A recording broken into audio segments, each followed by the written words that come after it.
কৃষকদের জন্য হাজার হাজার কোটি টাকার বাজেট হয়, কিন্তু কৃষকরা পায় না।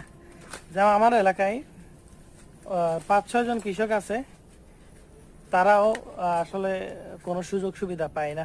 তো টিভিতে দেখি, খবরে দেখি এত কোটি টাকা বাজেট, এত হাজার কোটি টাকা বাজেট, তো এগুলো যায় কোথায়? আমার প্রশ্ন হচ্ছে, যেমন আমার এখানে সর্বশেষ কৃষি অফিসারও আসে না।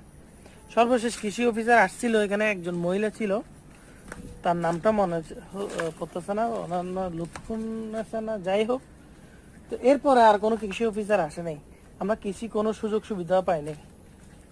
তো এখন আসলে কৃষকরা যদি এই সুযোগ সুবিধাগুলো না পায়, তাহলে এই সুযোগ সুবিধাগুলো পায় কারা? আমার প্রশ্ন, এই খাতে সুযোগ সুবিধাগুলো পায় কারা? তো কৃষি সরকারের উচিত ছিল যে মাঠ পর্যায়ে জরিপ করে কে প্রকৃত কৃষক, কে প্রকৃত কৃষক নয়, এগুলো যাচাই করে এই সুযোগ সুবিধাগুলো কি করা, ইনশিওর করা। কিন্তু সেটা হয় না।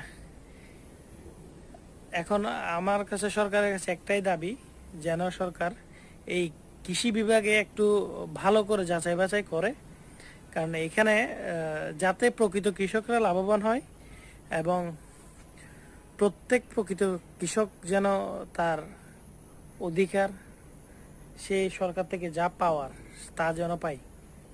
তো এই দাবিটা আমি করছি, যেন যাচাই বাছাই করা হয় মাঠ পর্যায়ে। কৃষকে চাষ করতেছে, কিন্তু যে এখন আমার কাছে আমার দেখা বিগত সময় দেখলাম যে প্রকৃত কৃষকে কি পায়নি।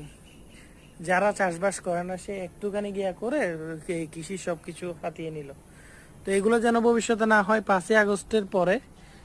তো আমরা কৃষকরা এখন 5ই আগস্টের আগে যেরকম ছিলাম, 5ই আগস্টের পরেও সেরকম আমরা চাষবাস করি, কিন্তু আমরা কি পাই না। তো কৃষি মন্ত্রণালয় থেকে তেমন সুযোগ সুবিধা পাই না। তো সরকারের কাছে দাবি যেন প্রকৃত কৃষক এই সুযোগ সুবিধাগুলো পায়। আর আমার ভিডিওটা শেয়ার করবেন সবাই। ধন্যবাদ। আমি মোহাম্মদ জাহিদুল ইসলাম, চট্টগ্রাম থেকে, চট্টগ্রাম ভাটির ইউনিয়ন 9 নম্বর ওয়ার্ড থেকে।